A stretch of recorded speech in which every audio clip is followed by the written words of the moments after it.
Hello, Your Majesty. welcome to the Royal Reset Podcast. This is week 6, episode 6, and I'm going to start off by saying trigger warning. Trigger warning.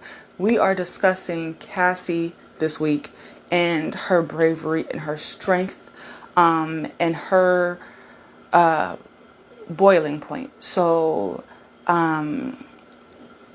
check your mental health before continuing with this episode.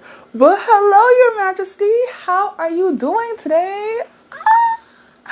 Okay, really, I'm so happy to be here. So happy to discuss this. I know that we said we will be discussing Mama Tina's book this week. However, this is more important, I believe. So we're going to discuss this first. But first and foremost, Your Majesty, you're looking good. You're looking gorgeous. How have you been? How has your week been? How are you right now? How are you feeling? Give me everything. Give me all the tea. Go.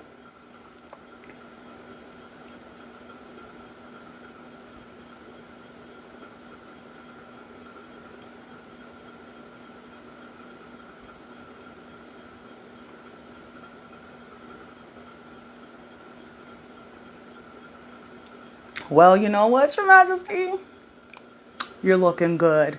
And I am so happy that you are here with me today. Go ahead and prop me up on your countertops, on your washer machine, on your bed, while you do your laundry, while you meal prep, while you do whatever it is you need to do to reset and your house and your mind for your week. And I hope that you allow me to inspire and motivate you towards having the best week that you deserve to have. I'm doing good. Today is day 42 of 75 hard for me. So I am doing really good. And yeah, I'm feeling good. Yesterday I went and got a facial, did some shopping. You know, yesterday was a self-care day, so I'm coming right off self-care. So I'm feeling good. I'm feeling gorgeous. I'm feeling like my makeup might not be doing what it needs to be doing right now, but it's okay. We're just going to move forward. I'm going to figure it out. Just know that I'm going to figure out this whole situation and get it perfect. Practice makes perfect. Yes. So I'm going to figure it out, and I'm okay with looking crazy until I do figure it out. But yes. Okay, so we spoke last week about Blue Ivy Carter and the Cowboy Carter tour and how practice makes perfect. And your goal, based off of our conversation, was to really just ignore the haters, find your purpose, and start working towards that. And practice. Get it done. I want to know, did you do that?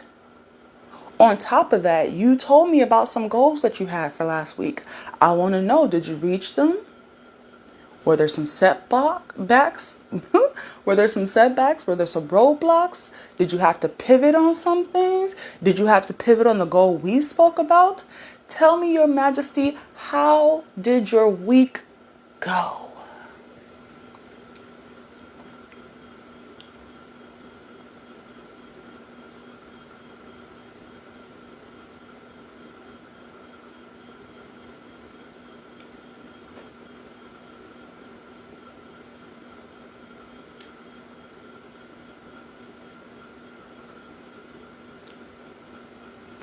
That's good to hear, Your Majesty. That's good to hear. I say it all the time, but I'm going to say it again. Even if you didn't reach your goals this past week, the fact that you are getting out and going after them every single day puts you ahead of the game. So many people would rather be complacent, would rather dream and wish and want, but not do the work.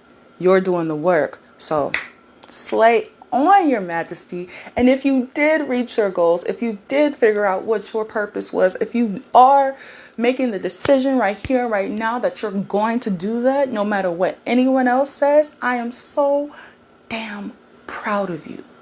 If you have no one else to tell you, let me be the first.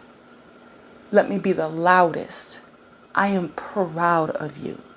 Keep going, Your Majesty. Yes. Or as Beyonce would say, yes, you're such a diva.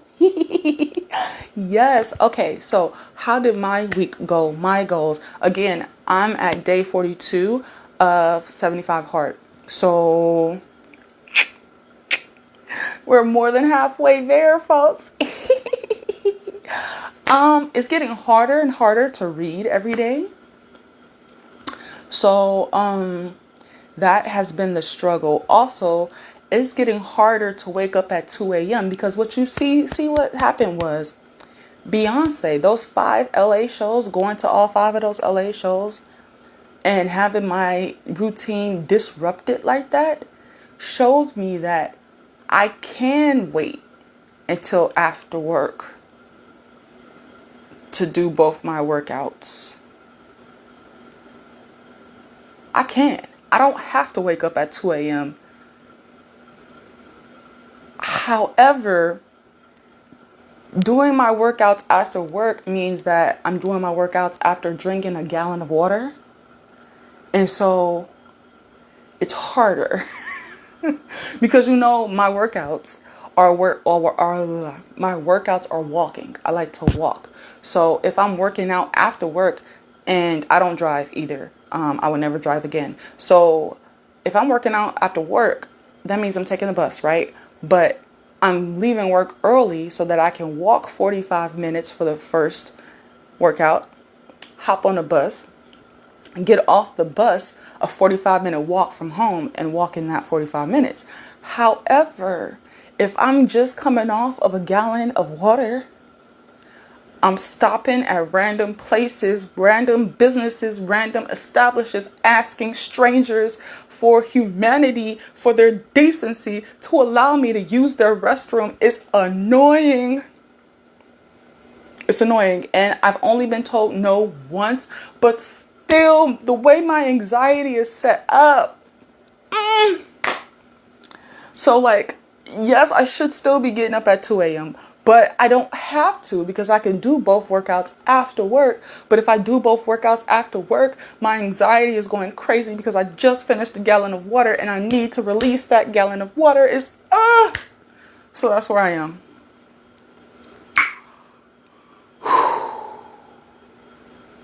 Yeah, but I've survived so far. Day 42. And what is that? What does that leave me with? 52, 62, 72, 33 days left of this 75 hard challenge. So that was my week. My week is nothing else. That's really all my life is right now. Especially after the 2 weeks of Beyonce shows every 72 hours. I have FOMO for the Chicago shows. And it doesn't make sense because I went to all 5 LA shows and I'm going to both Vegas shows. So why do I have FOMO? I don't know, but I'm just watching them live their best life. And why does she have the gold fit and the full denim jumpsuit? If she didn't have that in LA. Annoying. Whatever. I think I might be a stan and not just a fan, and I don't know how I feel about that. Either way, anywho, yes, that was my week. A good week overall. Just figuring out logistics on how to finish up this 70 What? I'm keeping that in too. How to finish up this 75 hard challenge. So let us move along.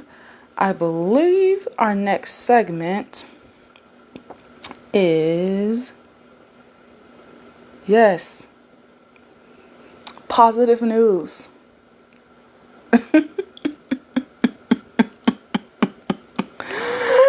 debated on whether I was going to be petty or not. If you follow me on Threads, you've seen that debate. And I'm going to do it. Positive news this week is that Nottoway Plantation is no longer.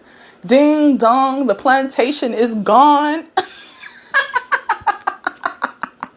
Am I sad that all you hoes who had your wedding planned there this weekend, this week, next weekend, don't have a venue at the last minute? Hell no, because why would you start your nuptials off at such a historically horrible place?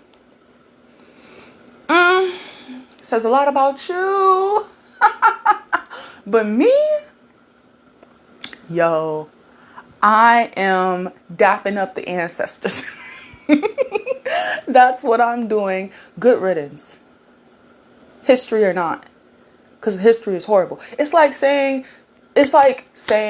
I'm getting married at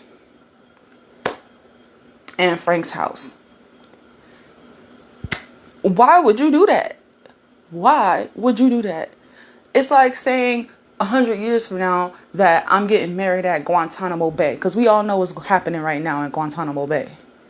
Like, why would you do that? Why would you turn that into a resort? Why would you go and spend time there as a resort? And then I saw people talking about how they were having proms there. Grad nights there.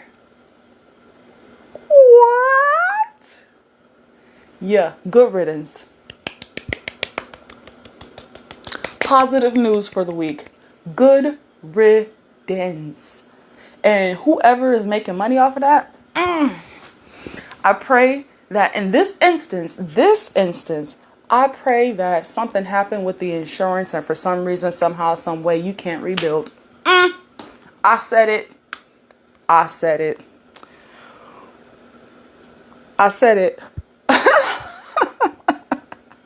So what is entertaining me this week?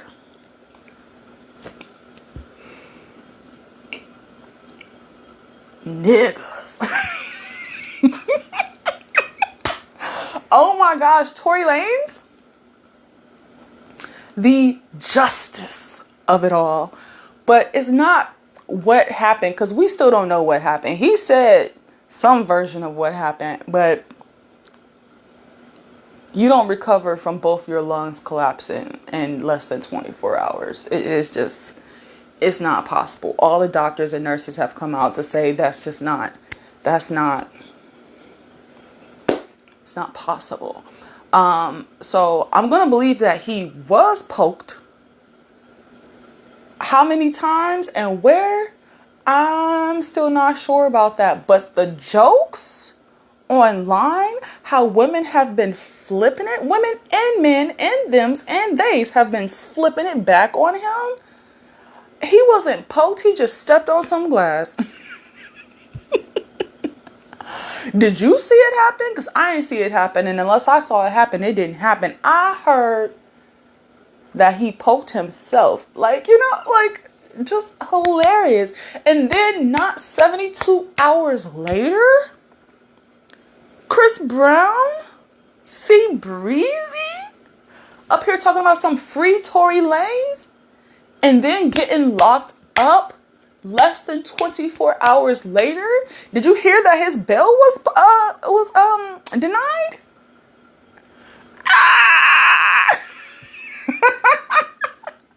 Oh my gosh, so entertaining. So entertaining. I love it. There's a photo. I do not know if it's real or not, because some people are saying it's AI. But when I look at other sketches, it looks very similar. So it could be AI based off the real thing. But there are photos circulating of P. Diddy in court with gray hair. Now, whether it's from stress or the fact that he no longer has access to dye his hair, I don't give a fuck. It's funny as hell. Because you deserve worse, sir. You deserve worse. You deserve to be buried underneath the jail. Gray hair is the least of your worries. Oh my goodness. It's been such a entertaining week. Looking at all these horrible, horrible people getting their comeuppance. Comeuppance. That's how I feel when I say comeuppance. You know, Mean Girls. Getting their comeuppance. Ah! Yes! Been such a good week. Other than that, I'm reading a book right now. I'm about 300 pages in. It's another Omegaverse book. And it was getting good. But here's the thing. It set up all these characters. There's 6 characters. It set up these 6 characters in this plot point. That's where everything is supposed to hit the fan, right? And it was getting there, and it was getting there. The writing was really, really good. And like, I was, oh, yes, shit, about to get there, let's get there. And then it just went, like, it's still, it's there, but it's not there. And it's dragging it out. And I'm getting annoyed. The book is called, again, this is an Omegaverse book, so remember, it's an Omegaverse book. And I explained what Omegaverse is last week. But it's called Not Unwanted. Yeah. It's a 700-page book. 766 pages. And I'm on 269. So I ain't got no work to do tomorrow at work. So I'll probably finish the book tomorrow at work. But yeah, that's what's entertaining me right now. So with that said and done, I'm going to say trigger warning again. Because it is time to get into the main segment of our discussion, of our talks, our weekly talks. And that is where I like to discuss movies, books, TV shows, popular culture topics, and break down lessons, real life lessons that we can learn from those books, topics, etc. And I think we can learn a lot from Cassandra Ventura. I think we can learn a lot from Cassandra Ventura. Is it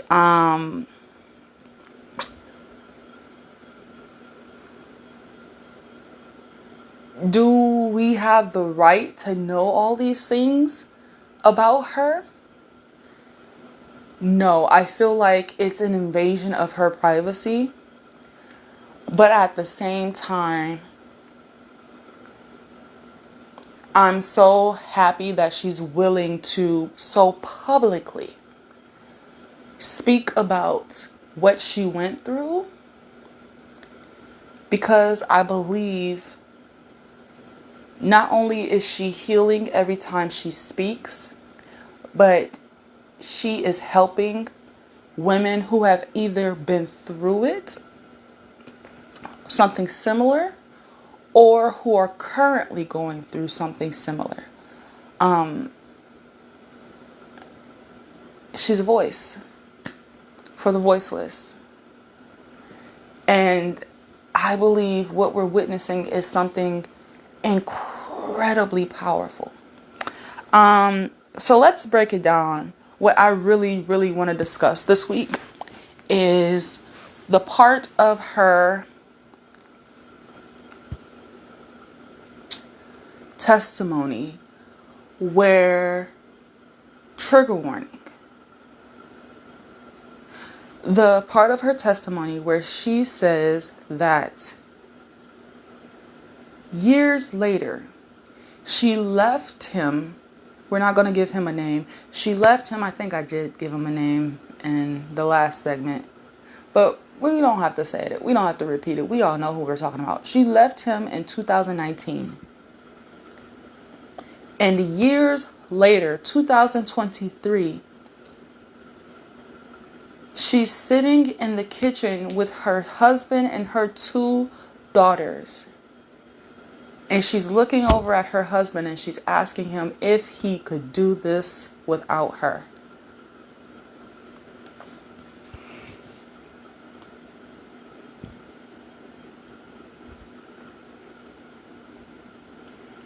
And she says from that, she realized she had an addiction to Valium because she was using it to escape the trauma. And she had reached her breaking point. So she went to rehab. And in rehab, speaking with therapists and working through all the trauma that she had been through, over a decade of abuse in all different areas from multiple people, not just this one man.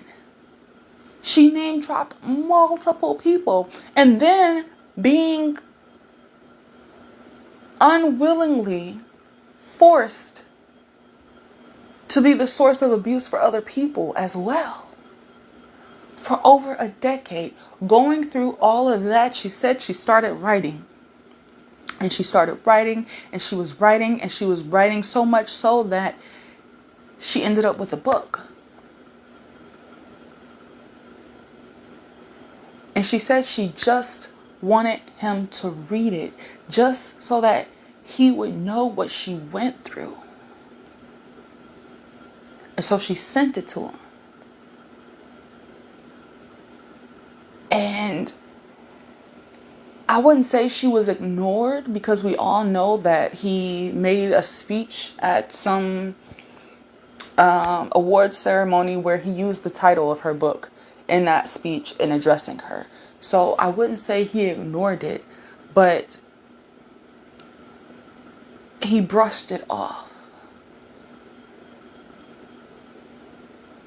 And that's when she went forward with filing a lawsuit, just so that he could read and see and feel just a portion of what she went through. She's only thinking of healing and of dressed as a human being. That's it. Lawsuit settled within 24 hours. We all knew that. And now we know it was settled for $20 million. But before that, just to get him to read the book, she offered him to buy the rights to the book for $30 million. And he ignored that. So files the lawsuit. And it's because of that lawsuit. Really, I don't know if it's because of that lawsuit, because if the FBI is involved, they've been looking at you for years already, collecting evidence. So that just must have been the tipping point to give the feds the go-ahead to pull the trigger and take him in.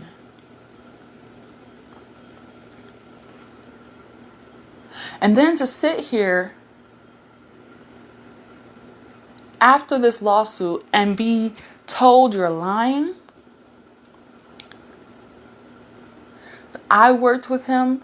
He never did anything. I never saw anything. This wasn't my experience with him.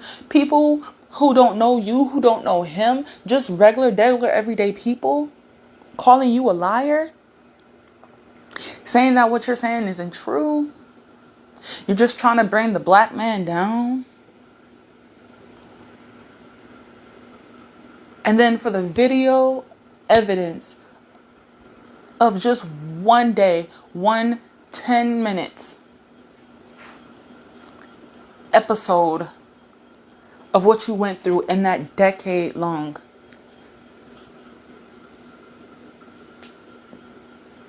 hell that you went through to be made public, most likely without your knowledge. And now people are looking at you like, why didn't you leave? But for you to still pregnant as all get out, sit for 4 days in front of your abuser and the entire world and lay out every single thing you went through, the strength, the courage, the perseverance, the bravery.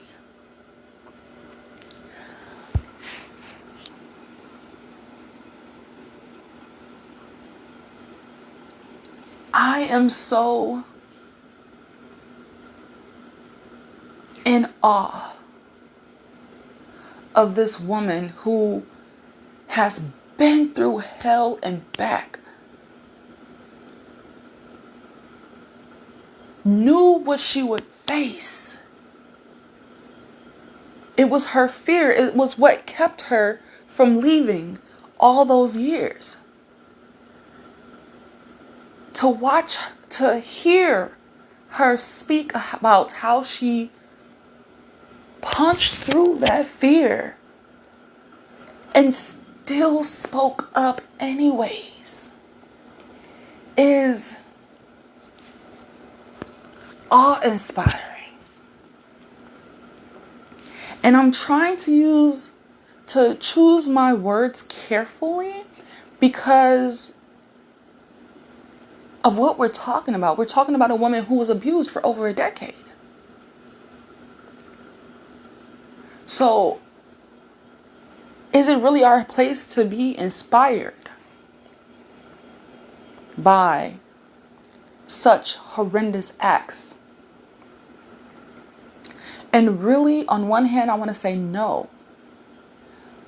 This isn't our business. We shouldn't even be in this. She shouldn't have to do this in front of the world. This should be private between her, the counselors, the judge, and him. However, because it is public and because this is the way our world works, I think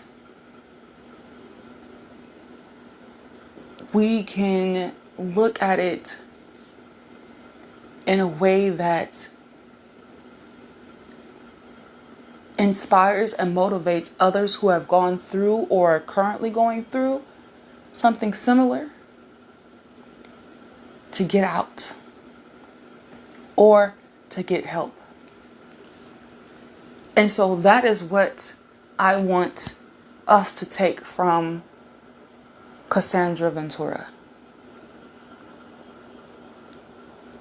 There is help out there.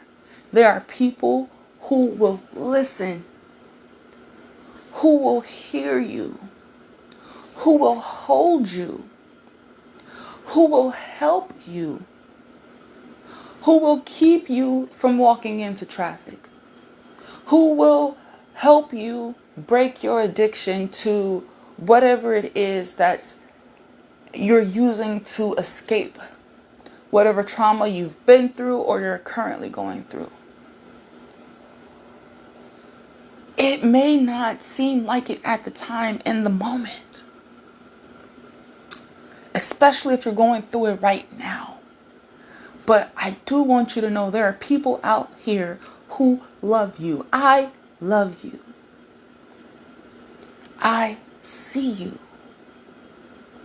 I support you. And I want what's best for you. There are people out here who want what's best for you and who will help you break away or heal.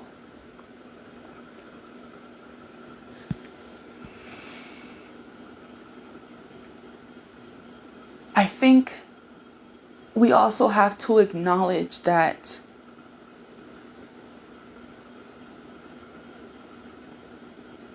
the struggle, internal war of should I leave or should I stay, or is this abuse or is it not? Am I the problem or am I not the problem? This inner war you have within, this internal struggle, sometimes has to reach a breaking point within you. What do I mean by a breaking point? Sometimes we just wake up and we realize we're done. We realize I deserve better. And in that moment, from the top of our heads down to the bottom of our toes, we feel that we have to do whatever it takes to either leave or feel happy again, to work through the trauma. So I need you all to understand, I need you to understand that if you're not there right now, there are still people who are willing to talk through that internal struggle that you're having with you, to help you realize that you don't deserve to be hit on. You don't deserve to be touched without your permission. You don't deserve to be spoken to any type of way. You deserve love. You deserve joy. You deserve happiness. And if you feel like something is off, it's off. Your feelings are valid. Your feelings matter. Your thoughts and your feelings are important. And there are people who are willing to sit with you and listen to you and hear you and hold space for you while you work through that internal struggle. Because I know it's a challenge, it's a war, it's an uphill climb to get to that point where you understand, where you know, where you realize deep down in your soul, in your gut, that you deserve better than what you've been going through or what you went through.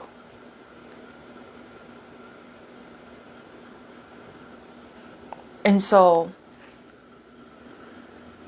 whether you're at that point, that breaking point, or not, I want to stress, highly encourage you to seek out help. Seek out help. Therapy is the best option. It's safe, it's secure.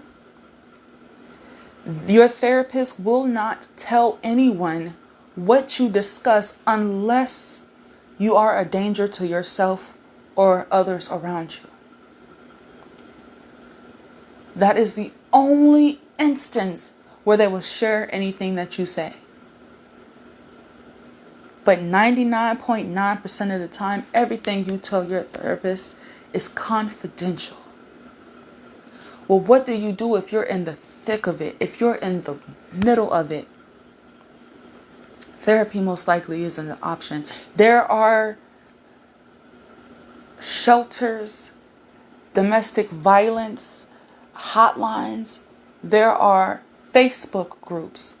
There are churches, people at churches. There are people out there who can covertly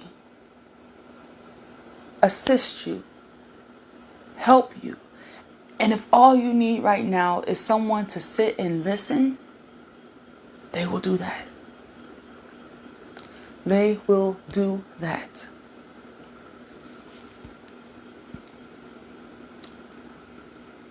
If you can find a way to journal, if that's a way for you to work through it, to work through this internal struggle where you're trying to decide if you're the problem, or if you're thinking too much about it, or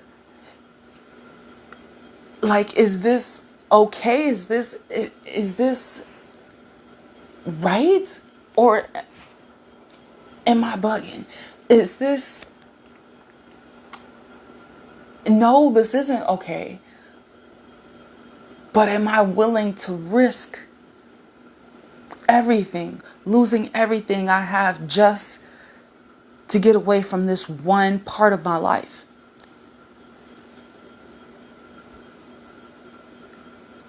You understand? There's so many different questions I understand that may be going through your head. I understand because I've been there. And I know what that internal struggle is. And so journaling could help. If you can find a safe way to journal. I want you to know that you are not alone. If you've been through this and you're out now, but you're still struggling with what it is you went through, there are still people who want to hear you, who want to hear your story, who want to listen, help you, hold you, and help you work through what you've been through. You don't have to keep it bottled up inside.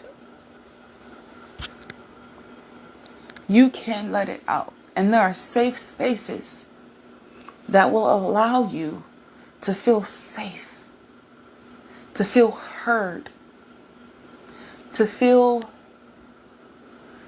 held while you express your grief, your hurt, your anger, your sadness, your betrayal. This isn't something you have to keep inside. This isn't something that you have to deal with alone. Cassie found healing, started to find healing when she went to rehab. And she started writing. She spoke to therapists, she wrote, and now we're here where just that decision to seek help is changing the world. Making the world a better place because he's behind bars.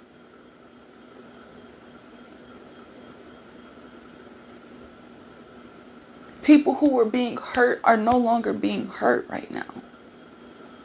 Because he is behind bars. Because she spoke up and sparked the beginning of the end for him.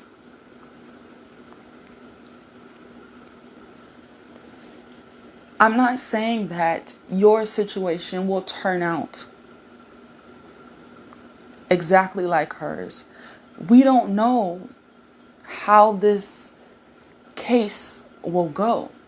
But we do know for as long as he is in jail, behind bars, he's no longer pulling the shots that are hurting people. We do know that her speaking up and speaking out is inspiring people like me to speak out. Is inspiring people who are going through similar situations. Probably sparking their breakthroughs, their breaking points. Is helping other people who've been through it and who do not know how to function outside of trauma. Because that's a whole situation. That's a whole thing. Once you're outside of it, you don't know how to function without being in survival mode. How do you learn to live a normal life? I grew up homeless, and one of the things that I had to go through was we didn't have a refrigerator to store food. And a lot of the times we would carry our food in trash bags along with everything else that we owned, our clothes, our toiletries, and then there was a plastic bag with our food in it. So due dates or expiration dates, what were those? Milk needing to be cold? We didn't have a refrigerator. So sometimes, most of the times, a lot of the times, we're eating cheese, milk, all these things way past their expiration date, or without refrigerating them, having been left out 2, 3, 4, 5 days. And so recently I went to the Cheesecake Factory on a date. Got me a cheesecake and took most of it home with me, but forgot to put it in the fridge. Me knowing that I grew up having eaten whatever, however, without it being refrigerated, I ate the cheesecake still for breakfast the next day. Tore me up. How was I supposed to know that you can't do that? You're not supposed to be leaving stuff out like that. And if you leave it out, you shouldn't eat it. How am I supposed to know that when I grew up the way I did? So I understand that there is a learning curve. There is healing. There is finding yourself and who you are outside of the trauma or outside of what people have told you who you are, the lies and deceit people have told you about yourself. There's a lot that goes into the aftermath of no longer being in the trauma, but healing from the trauma. And there are people who want to help you navigate each and every single one of those twists and turns towards healing and living your best life.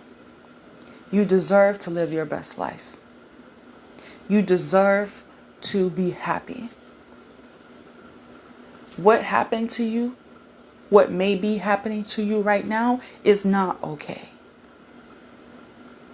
It's not. And I hope that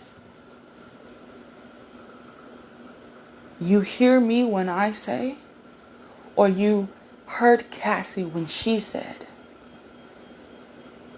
that seeking help is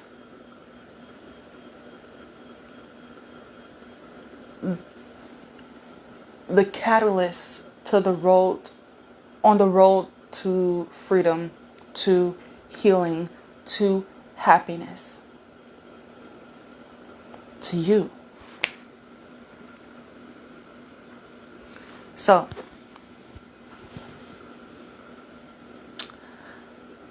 in 2014, I was in between summers. It was the summer in between my last years of college.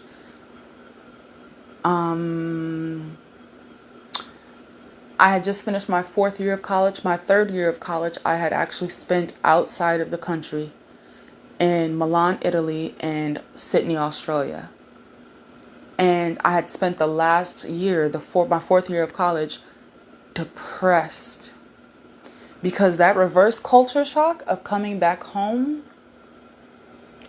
coming back to my mom and brother who were still homeless, coming back to the struggle of figuring out tuition and everything every semester, the struggle of classes. Because I took classes abroad, but I was abroad. I spent that year so depressed, so down, so out of it. And I remember asking myself, okay, I have one more year left at Chapman. What do I want to do after? Because remember, we spoke last week. I only went to college so that I could live in the dorms. But I had stretched it out as long as I could. I had one more year. What was I going to do after that? And it was at that moment, I remember where I was. I was in the pool, in one of the Chapman University pools in the dorm area, because I was still using summer housing. And God spoke to me and he said, you're going to write a book about your life, about everything you've gone through. At the time, I was 20 years old. I was like, okay, I could do that. Less than 2 weeks later, I had taken my younger brother in and became his legal guardian. 14 years old. I told you I was 20. He was 14.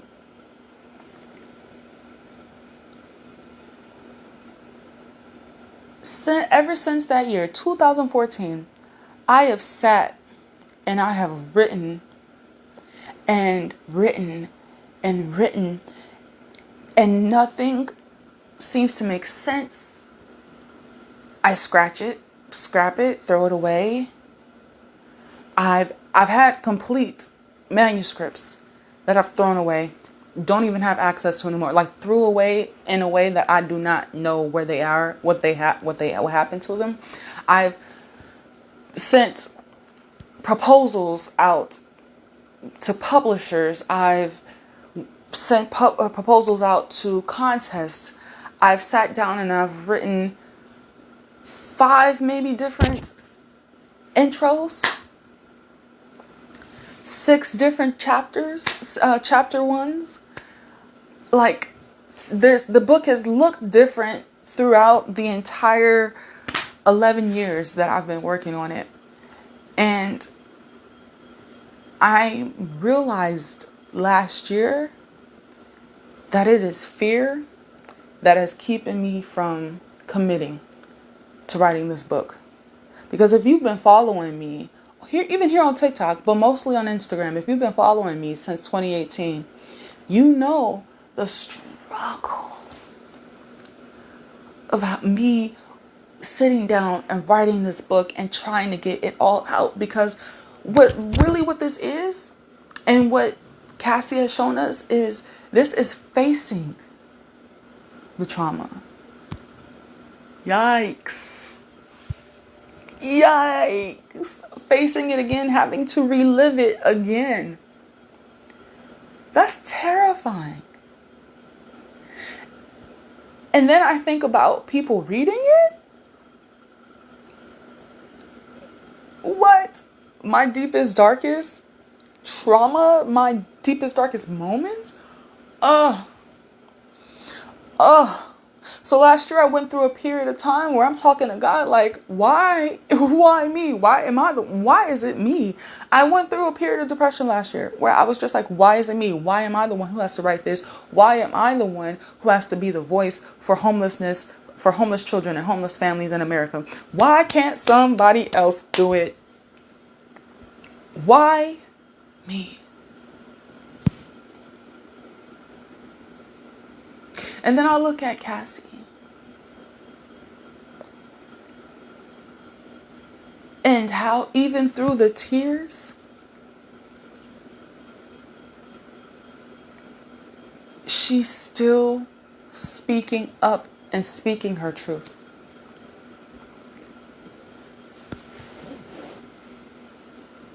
I look at Holly Bailey. I look at Megan Thee Stallion, Megan Pete. I look at Gabrielle Union. I look at Taraji P. Henson. I look at all these women who have been through traumatic experiences. Keke Palmer, Tiffany Haddish.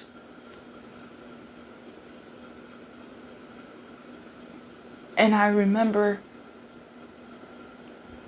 how inspired and motivated I was because they shared their truths with me through books or through interviews or through sometimes it was against their will because they just filed a lawsuit that wasn't supposed to be made into a spectacle.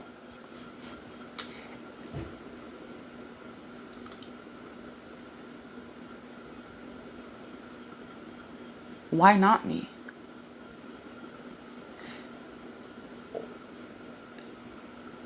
What was the reason for me growing up 17 years homeless? Why not give that a purpose? And then what about the other little girls who are out there homeless right now, either because their mother is mentally ill like mine, or their parents are strung out on drugs, or their parents kicked them out of the house because they're a part of the LGBTQ community? What about other little homeless girls right now who are going through similar or worse situations than I did?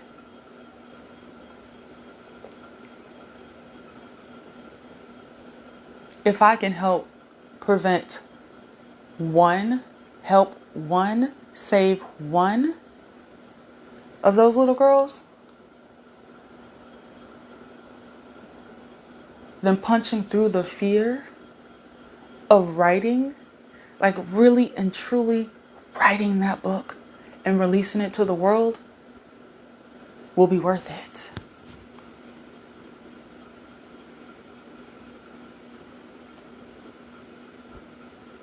That's what I get from it personally.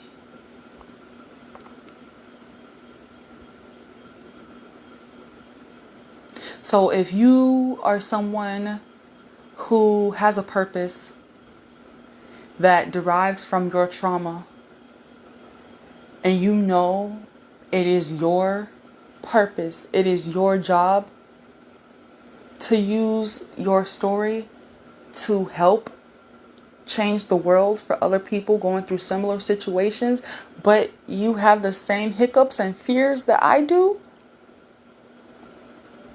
let this be your sign. Yikes. Oh, let this be your sign. We can't put it off any longer. Our stories need to be told, because there are people going through the exact same thing that we did who need us to tell our stories so that they can find the help that they need, that they can be inspired and motivated to find the help that they need, so that the help that they need can be created. Yikes, that's scary. But we gonna do it, and we gonna work through it together, aren't we not? Yes, we are. Yes, we are. So, your goal for this week really is just to, if you're someone who's going through something or who has been through something and you need help healing, seek help.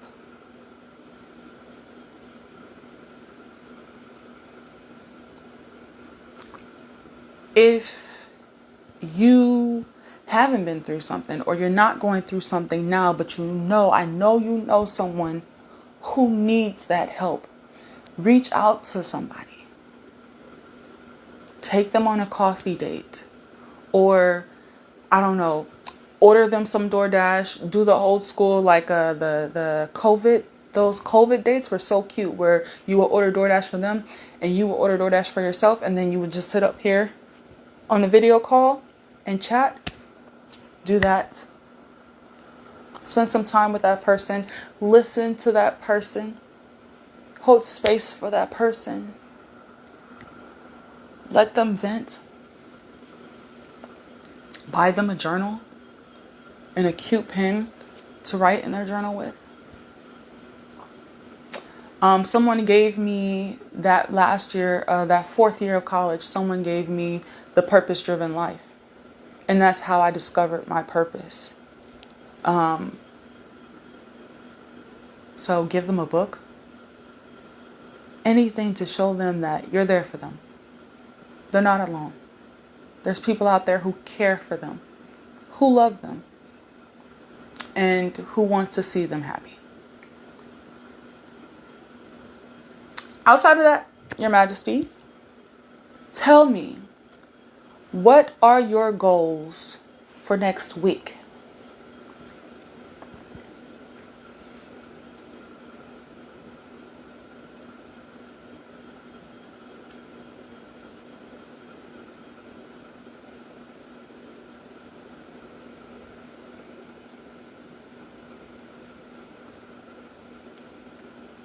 That's amazing. That's amazing. I cannot wait to check in with you next week and see how you slayed each and every single one of those goals. Because remember, even if you don't reach them next week, you're still slaying just by acting and working towards them.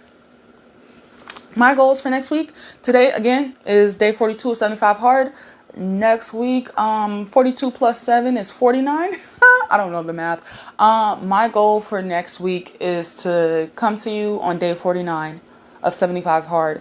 And hopefully by that time, I will be back in my routine of waking up at 2 a.m. so I don't have to worry about the stress and the anxiety of working out after work.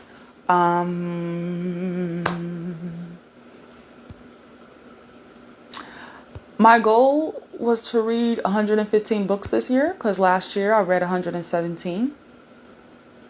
It's May and I'm only 10 books in. So there's one book that I'm like 90% done with, and then there's this book that I'm on page 200, 300 of 700. So I hope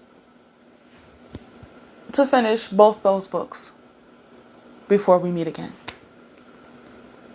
Oh, and then there's Miss Tina's book. I don't know if Miss Tina's books don't happen next week, you all. I'm going to go see The Thunderbolts and Final Destination Bloodline. So we may discuss those next week because, yeah, Miss Tina's book has to happen as well.